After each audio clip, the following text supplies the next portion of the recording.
أعوذ بالله من الشيطان الرجيم بسم الله الرحمن الرحيم ولمن خاف مقام ربه جنتان صدق اللہ العظیم۔ محترم ناظرین، السلام علیکم ورحمۃ اللہ۔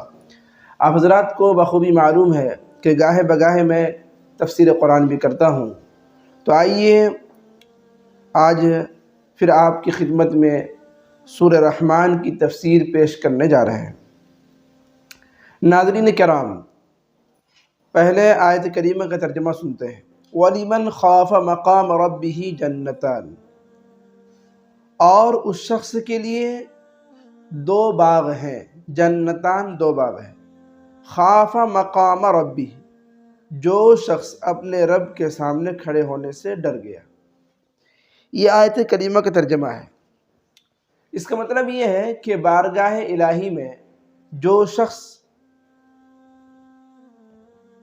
روتا ہے دھوتا ہے، اللہ کا خوف اس کے دل میں ہے، خشیت ہے، عبادت میں ہر وقت منہمک رہتا ہے، مشغول رہتا ہے، اس کے لیے اللہ تبارک و تعالیٰ دو باغ تیار کر رکھے ہیں۔ ایک مطلب۔ دوسرا مطلب یہ ہے کہ جو شخص کل قیامت کے میدان میں اللہ کے سامنے کھڑے ہونے سے ڈرتا ہے، اس کا بھی مطلب وہی ہے کہ جب وہ سوچتا ہے کہ اللہ کے سامنے مجھے کھڑا ہونا ہے، اللہ کے سامنے پیشی ہونی ہے، تو وہ اس خوف سے اور اس خشیت سے گناہوں سے اجتناب کرتا بچتا ہے۔ گویا کہ وہ متقی ہے، اعلیٰ درجے کا انسان ہے۔ تو اللہ تبارک و تعالیٰ کہتا ہے جو اعلیٰ درجے کا انسان ہوگا، کامل درجے کا انسان ہوگا، اس کے اندر تقوی ہوگا، طہارت ہوگی، پرہیزگاری ہوگی، بزرگی ہوگی، اللہ سے وہ ڈرتا ہوگا، اللہ کی عبادت میں مشغول رہتا ہوگا، اللہ تبارک و تعالیٰ اس کے لیے جنتان دو باغ تیار کریں گے۔ فَبِأَيِّ آلَاءِ رَبِّكُمَا تُكَذِّبَانِ، تو تم اپنے رب کی کن کن نعمتوں کو جھٹلاؤ گے؟ اے جن و انس، تم اپنے رب کی کن کن نعمتوں کو جھٹلاؤ گے؟ اللہ کی اتنی بڑی نعمت تمہارے لیے ہے، اللہ کی اتنی بڑی نعمت تمہارے لیے ہے کہ وہ اللہ تمہارے لیے دو دو باغ تیار کر رکھے ہیں۔ کیوں؟ صرف اس وجہ سے کہ تم اپنی من چاہی زندگی نہیں گزار رہے ہو، اپنے مطابق اور اپنی چاہت کے مطابق زندگی نہیں گزار رہے ہو، بلکہ رب کی چاہت، رب کی منشا، اللہ کی چاہت کے مطابق زندگی گزار رہے ہو، اللہ کے اوامر پر عمل کر رہے ہو، اور اللہ کے جو نواہی ہیں، منکرات ہیں، ان سے تم بچ رہے ہو۔ اس کی وجہ سے اللہ تعالیٰ تم کو دو باغ دے رہے ہیں۔ ذواتا افنان، بالکل گھنے ہوں گے، کھچا کھچ وہ باغات جو ہوں گے وہ کھچا کھچ بھرے ہوئے ہوں گے۔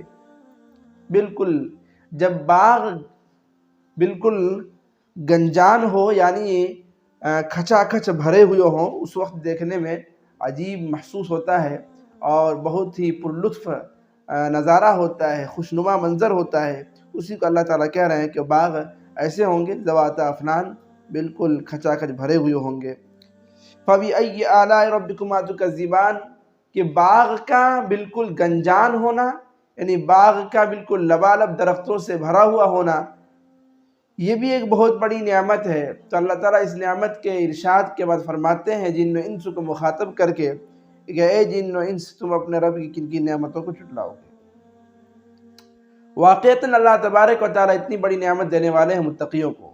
فیہما عینان تجریان، اگر اللہ کہتے ہیں کہ وہ باغ ایسے ہی نہیں ہوں گے کہ صرف اس میں میوے ہیں، پھل ہیں، فروٹ ہیں، بلکہ فیہما عینان تجریان، اس میں دو بہتے ہوئے چشمے بھی ہوں گے۔ عینان کے معنی ہے چشمے، دو چشمے، پانی اوپر نیچے سے ابل رہا ہے۔ تجریان، اور بہتے ہوئے وہ بھی ہوں گے۔ پانی خود اگر کہیں ہو تو وہ ایک پرلطف اپنے آپ میں نظارہ رکھتا ہے، لیکن جب وہ پانی بہے تو اس میں اور عجیب خوبصورتی آتی ہے، بڑی خوبصورت وہ اس کا نظارہ ہوتا ہے۔ تو اللہ تبارک تعالیٰ اس کو بیان کر رہے فیہما عینان تجریان، اس میں دو نہریں جاری ہوں گی، یعنی دو چشمے جاری ہوں گے۔ فَبِأَيِّ آلَاءِ رَبِّكُمَا تُكَذِّبَانِ، تو یہ چشموں کا جاری ہونا یہ بھی اللہ کی بہت بڑی نعمت ہے۔ ایک تو چشمہ، پھر اس کے ساتھ ساتھ اس کا بہنا، یہ دونوں چیزیں کیا ہے؟ اپنے آپ میں بہت بڑی نعمت ہے۔ اللہ تبارک و تعالیٰ اس نعمت کو بیان کرنے کے بعد فرماتے ہیں فَبِأَيِّ آلَاءِ رَبِّكُمَا تُكَذِّبَانِ، تو تم اپنے رب کی کن کن نعمتوں کو جھٹلاؤ گے۔ یعنی انسان بہت ہی ناشکرا ہے۔ اللہ تبارک و تعالیٰ نے انسانوں کے لیے یہ نعمتیں رکھی ہیں، بالخصوص متقیوں کے لیے۔ فِيهِمَا مِن كُلِّ فَاكِهَةٍ زَوْجَانِ، دو قسم کے میوے ہوں گے، اس کا مزہ کچھ اور، اس کا مزہ کچھ اور، اس پھل کا مزہ کچھ اور اس پھل کا مزہ کچھ اور۔ اللہ تعالیٰ اتنی نعمتیں رکھی ہیں کس کے لیے؟ متقیوں کے لیے، جو اللہ کے اوامر، اللہ کے احکامات، اللہ کے آرڈرز پر عمل کرتے ہوں، ایسے لوگوں کے لیے احکامات ہیں۔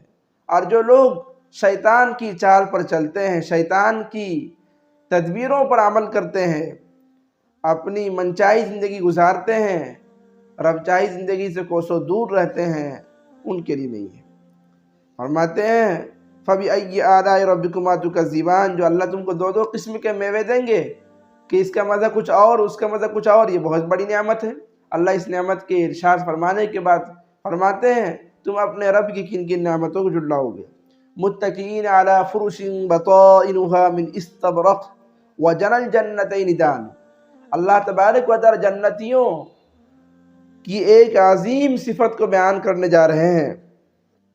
فرماتے ہیں کہ جو لوگ متقی ہیں، پرہیزگار ہیں، جن کے دلوں میں خوف خدا ہے، جن کے دلوں میں خشیت الہی ہے، جو اندھیرے میں بھی، اجالے میں بھی، اکیلے میں بھی اور بھرے مجمع میں بھی ہر وقت اللہ سے ڈرنے والے ہیں، اللہ کا خوف ان کے دلوں میں ہے، وہ کسی سے ڈرتے نہیں، صرف اللہ سے۔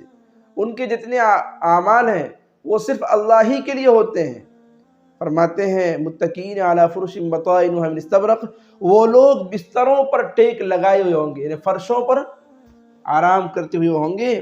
بطائنها من استبرق، فرش، بطائنها، ہا ضمیر کا مرجع فرش ہے، کہ جن بستروں کا استر استبرق کس کے ہوں گے؟ ریشم کے ہوں گے۔ بظاہر دنیا میں ہوتا ہے کہ کپڑے ہیں تو اس کا نچلا حصہ جو ہوتا ہے جس کو استر کہتے ہیں وہ ہمیشہ گھٹیا ہوتا ہے، اوپر کے مقابلے میں نیچے والا کپڑا گھٹیا ہوتا ہے، چونکہ وہ لوگوں کی نظر میں نہیں آتا ہے، اس لیے وہ گھٹیا کپڑا لگایا جاتا ہے، کم قیمت کا کپڑا لگایا جاتا ہے۔ لیکن اللہ یہ کہہ رہے ہیں کہ جنت میں جو بستر دیے جائیں گے، جن بستروں پر آرام کریں گے متقی لوگ، جنتی لوگ، تو ان بستروں کے استر جو ہوں گے وہ بھی ریشم کے ہوں گے۔ سمجھنے کی بات ہے کہ جن بستروں کے استر نچلا والا کپڑا جو ہوگا وہ ریشم کا ہو سکتا ہے، تو اوپر والے کپڑے کی کیا خوبصورتی ہوگی، کس کوالٹی کی ہوگی، یہ سمجھنے کی چیز ہے۔ یعنی اس کے نچلے والے کپڑے سے اندازہ لگانا چاہیے کہ اوپر والا کپڑا کتنا خوبصورت ہوگا۔ دنیاوی مثال سے بھی اس کو ہم سمجھ سکتے ہیں کہ دنیا کا کپڑا کوئی بھی ہے، عورتیں جو پہنتی ہیں تو ان کا نچلا والا استر جو ہوتا ہے کتنا گھٹیا ہوتا ہے، اور اوپر والا اس سے 100 گنا اچھا ہوتا ہے۔ اب جنت میں جو بستر دیے جائیں گے ان کا استر جو ہوگا، نچلا والا حصہ جو ہوگا ریشم کا ہوگا، تو اوپر والا حصہ کیسا ہوگا؟ وہ بھی دنیا کا ریشم نہیں۔ تو اللہ تبارک و تعالیٰ اتنی اچھی اچھی نعمتیں، اتنے عظیم نعمتیں جو ہیں تیار کر رکھی ہیں، کس کے لیے؟ متقیوں کے لیے، پرہیزگاروں کے لیے، اللہ سے ڈرنے والوں کے لیے، نبی اکرم صلی اللہ علیہ وسلم کی زندگی کو اپنانے والوں کے لیے۔ وَجَنَى الْجَنَّتَيْنِ دَانٍ، ہم یہاں درختوں کو دیکھتے ہیں کہ درخت لبالب بھرے ہوئے ہیں پھلوں سے، تو اس وقت خواہش ہوتی ہے کاش ایک پھل میرے پاس بھی آتا۔ کسی کی نظر آم پر پڑ جائے تو آم کی خواہش ہوتی ہے کہ کاش میں اس آم کو توڑتا اور کھاتا۔ کیلے پر پڑ جائے تو کیلے کی طرف خواہش ہوتی ہے، سیب پر پڑ جائے تو سیب کی طرف خواہش ہوتی ہے۔ غرض یہ ہے، خلاصہ کلام یہ ہے کہ جس پھل کو ہم دیکھتے ہیں اس کی طرف ہماری رغبت ہوتی ہے، ہماری خواہش ہوتی ہے، اور ہم اس کو ہاتھ بھی نہیں لگا سکتے۔ اگر اپنی ملکیت میں بھی ہے تب بھی ہاتھ نہیں لگا سکتے ہیں، اس پر چڑھنا پڑے گا یا پھر کوئی اور تدبیر اختیار کرنی پڑے گی۔ اللہ کہہ رہے ہیں جنت میں جو تم کو 2 باغ دیے جائیں گے، ان باغوں میں جو پھل ہوں گے ان کے لیے تمہیں کسی طرح کی کوئی مشقت اٹھانی نہیں پڑے گی. وہ جنل جنتین دان، بالکل وہ جھکے ہوئے ہوں گے. وہ دونوں باغ اس طرح جھکے ہوں گے، تم ہاتھ بڑھاؤ گے تمہارے ہاتھ میں آ جائیں گے. کھانے کی خواہش ہوگی، صرف چاہ لو، ہاتھ بڑھا لو، تمہارے ہاتھ میں ہے. نہ تمہیں اس میں چڑھنا پڑے گا، چڑھنے کی مشقت بھی نہیں اٹھانی پڑے گی، اور نہ ہی کوئی اور چیز کے ذریعے اس کو اتارنے کے لیے جو مشقت اٹھانی پڑتی ہیں وہ بھی اٹھانی نہیں پڑے گی. یعنی جنت ہے ہی نام اس چیز کا کہ جس چیز میں کوئی تکلیف نہ ہو، جہاں کسی طرح کی کوئی تکلیف کا اندیشہ بھی نہ ہو. راحت ہی راحت ہو، آرام ہی آرام ہو، عیش ہی عیش ہو. یعنی عیش و عشرت کی زندگی کا نام کیا ہے؟ جنت ہے. جو لوگ زیادہ عیش و عشرت میں رہتے ہیں اس کو لوگ کہتے ہیں نا کہ ان کی دنیا ہی جنت بن گئی ہے. تو جنت نام ہے عیش و عشرت کا. آگے اللہ کہتے ہیں فَبِأَيِّ آلَاءِ رَبِّكُمَا تُكَذِّبَانِ. ان تمام نعمتوں کے تذکرے کے بعد فرماتے ہیں تم اپنے رب کی کن کن نعمتوں کو جھٹلاؤ گے. تمہارے لیے اللہ نے اتنی نعمتیں تیار کر رکھی ہیں، اس کے باوجود تم جھٹلا رہے ہو. آگے فرماتی فِيهِنَّ قَاصِرَاتُ الطَّرْفِ. دنیا میں مردوں کی خواہشات جو ہے عورتوں کی طرف بھی ہوتی ہیں. یعنی عورت جب تک گھر میں نہ ہو، شادی نہیں ہوئی ہے، تو سمجھو کہ اس کے ایمان مکمل نہیں کہتے ہیں. تو اب تک وہ دنیا کی نعمتوں سے لطف نہیں اٹھایا جن کی شادیاں نہیں ہوئی، نکاح نہیں ہوا. چونکہ عورت بھی ایک عظیم نعمت ہے اور بڑے فائدہ اٹھانے کی چیز ہے. اللہ تبارک تعالیٰ اس کو اس طرح بیان فرما رہے ہیں کہ جنت میں بھی تم کو حوریں دی جائیں گی، حوریں ملیں گی انشاءاللہ، لڑکیاں ملیں گی، عورتیں ملیں گی. اللہ کہتے فیہن قاصرات الطرف. اتنی پاکیزہ ہوں گی، اتنی پاکیزہ ہوں گی کہ ان کی نگاہیں ہمیشہ جھکی ہوئی ہوں گی. لم یطمثہن انس قبلہم ولا جان. اللہ ان کی پاکیزگی کو، ان کی طہارت کو اس طرح بیان کر رہے ہیں کہ دنیا کی عورتیں ہیں، نہ جانے کہاں منہ ماری کیا کی ہیں، ممکن ہے. لیکن اللہ تبارک و تعالی جنت کی عورتوں کی صفات کو بیان کرتے ہوئے فرماتے ہیں کہ ایسی عورتیں اللہ تم کو دیں گے لم یطمثہن انس، کہ نہ ان کو کسی مرد نے آج تک چھوا ہے، قبلہم ولا جان، اور نہ ہی کسی جن نے ان کو چھوا. یعنی نہ کسی جن نے اور نہ ہی کسی انس یعنی انسان نے اس کو اب تک چھوا ہے. اللہ تبارک و تعالیٰ ایسی پاکیزگی عورت، ایسی پاکیزہ عورت، ایسی مطہرہ عورت اللہ تبارک و تعالیٰ عطا فرمائیں گے جنت میں. تو یہ بہت بڑی نعمت ہے اللہ کی کہ آپ کی خواہشات بھی پوری ہوں گی. جو شہوت انسان کے اندر ہے، جو شہوتیں ابھرتی ہیں، اللہ تبارک و تعالیٰ ان کو ان حوروں کے ذریعے پوری کروائیں گے. فرماتے اس کے بعد فَبِأَيِّ آلَاءِ رَبِّكُمَا تُكَذِّبَانِ. تو تم اپنے رب کی کن کن نعمتوں کو جھٹلاؤ گے. اللہ کی اتنی بڑی نعمت ہے جو تم کو اللہ عطا کرے گا.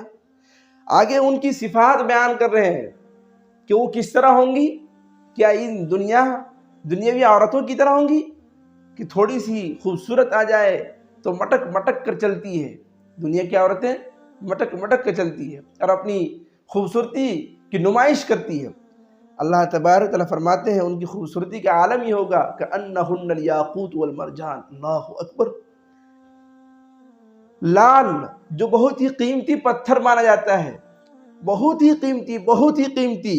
والمرجان مونگے، یہ چیزیں قیمتی، میں موتی اور مونگا لال، یہ جو بہت جواہرات، جو یہ بہت ہی قیمتی چیزیں ہیں جن کو تلاشنے کے لیے انسان پاگل رہتا ہے، اور کسی کے ہاتھ آ جائے تو ان سے بڑا دولت مند کوئی نہیں ہوتا ہے.